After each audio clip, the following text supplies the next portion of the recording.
So things I would say is people you trade with, you don't go to war with. So the more we focus on trade and opportunity and growing these other economies in the world, such as Colombia, which is very important to have that free trade agreement long term for the Central American and Latin American region, it's better off for us, an economy as a whole. And the second thing with that, it brings prosperity not just for that part of the world, but for ourselves. Because freedom is what it's all about at the end of the day. And what this country can stand for, along with many of your countries and your economies, is that freedom really means something.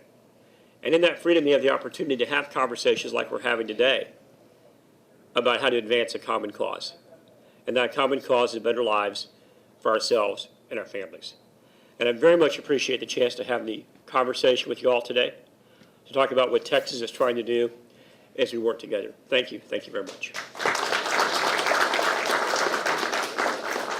We still have time. We do not let the secretary go away right away. So, any questions? What do you find as some of the common stereotypes about Texas when you go? Now, that's not a fair question. The question was, are common stereotypes about Texas that we're all smart, good-looking, and have a lot of hair? I bypassed 2 or 3 of those at least.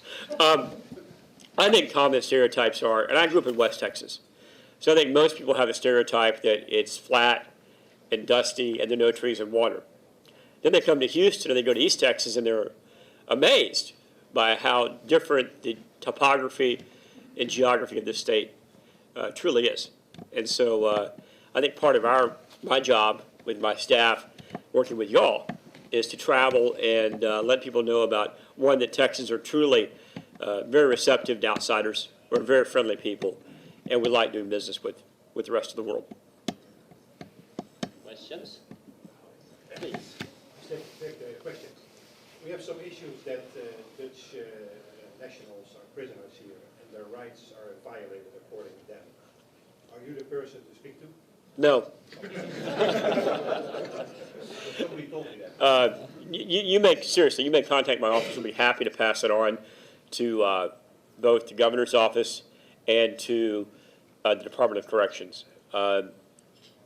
Those issues of law enforcement and prisoner population, every country has its own criteria where it determines who's being treated fairly and appropriately. I think that our system here does a very good job, and the truth of the statement would be, and this sounds a little harsher than it means to me, forgive me for it, but if you don't want to be locked up in Texas, don't break our laws. It's fairly simple that way. So yes. Bill, just to put you more on the hot spot here. Yeah. I know there's a disagreement between President Bush and our Supreme Court about constant notification about prisoners. You have a point on that? I think that the Supreme Court respected Texas' position on the view, and we won that case. And I think the president has a unique perspective that is his own, and I think the state of Texas had to defend its position. And it's an interesting dynamic to have a former governor arguing against his... He was to take the same position as yes. Texas when he was governor. Right. So it's an interesting dynamic to have... The dynamics are further than that. These things are documented in the Vienna Consular Convention of Vienna 1963, and this is international law, which America agreed to. So how can a state, or less than a Czech part of the United States, who signed this treaty, say, it doesn't apply here? I think that's where we go to court. Well, that's where we are. And that's my point, is that it's a position that, to my earlier line, if you don't want to be in trouble, don't come here and hurt our people. And so sometimes you get wrapped around in the very important nuances. I don't want to dispute the nuances of that at all, and that's why we're having a trial. But the bigger issue sometimes has been great harm caused to Texas citizens.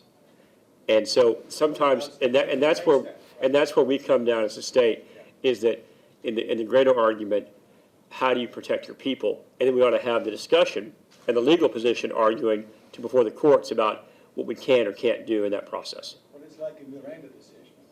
No policeman is exempt from doing it right.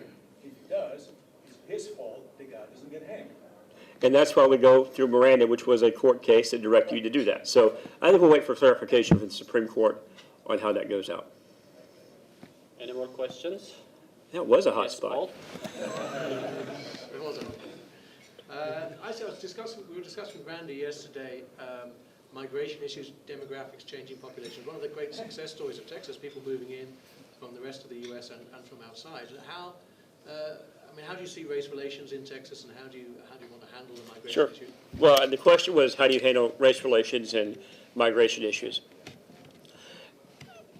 I think what's unique about Texas in many ways is that the people of different ethnicities have blended. I mean, I'll speak from a personal example. My sister married a Hispanic gentleman, and they have 3 beautiful children. I think that's reflective of the state. And I think because of that, you're seeing much more, it's our cousins, it's our neighbors, it's our relatives, and we're all part of that family together. We haven't had the same challenges, I think, that California had, for example, where there was this whiplash of anti-immigrant feeling. Now, you're going to have loud naysayers in every community. I think that's part of the political discussion. But our position has been on the border in particular. We should focus on border security, working with our federal partners, talking about trying to crack down on drug trafficking, human trafficking, and other lawbreakers. From a security standpoint, that's a state obligation to work with the federal government. But at the end of the day, the federal government has to make a determination of a type of program, whether it be guest worker or not, to help sustain the economic process and also be respectful of people's human rights and the treatment they receive. So I think Texas has very much a pro-legal immigrant policy, one that would support things like the expansion of the H-1B visa program, bringing the best and brightest to our country and to our state to work, and at the same time be respectful of the enforcement of rule of law, and also that benefits people who are here working, who aren't working in the shadows anymore, that they get the same employment, wage, and legal benefits as anyone else would in the economy today. One more question, if we have. So. Thank you all so much for having me. Appreciate it very much. Thank you. We had something special done. This is the first time. Actually, we have given several presents to several speakers so far, but this is unique, and this is the first one with its brand name, the Gulen Institute. So thank you for coming again, for your time and cooperation. Thank you. How many of y'all are from Turkey? And All right, I'm going to tell my story real quick. My Armenian story. So, my dad lives in Turkey. He lives outside of Adana. And so I went to go see him this summer as part of my trip. And we're in Istanbul having lunch, and he's got kind of a funny sense of humor. That's a nice way of phrasing it. So he goes, "Do you want some yogurt?" Iran. Turkish drink. Turkish drink. I said, "Sure, it sounds great." So he brought it to me, and I've never had it before. And I went, And it's not sweet yogurt. It's very bitter. It's basically buttermilk. And so he got a big laugh at this fellow's expense. And I had my first Iran. So next time I go, I'm prepared to do that to somebody else as opposed to having it done with me, because it's very surprising. I loved your country.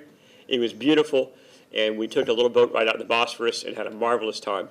And you're represented well by your institute and by your leadership. Thank you very much. Thank you.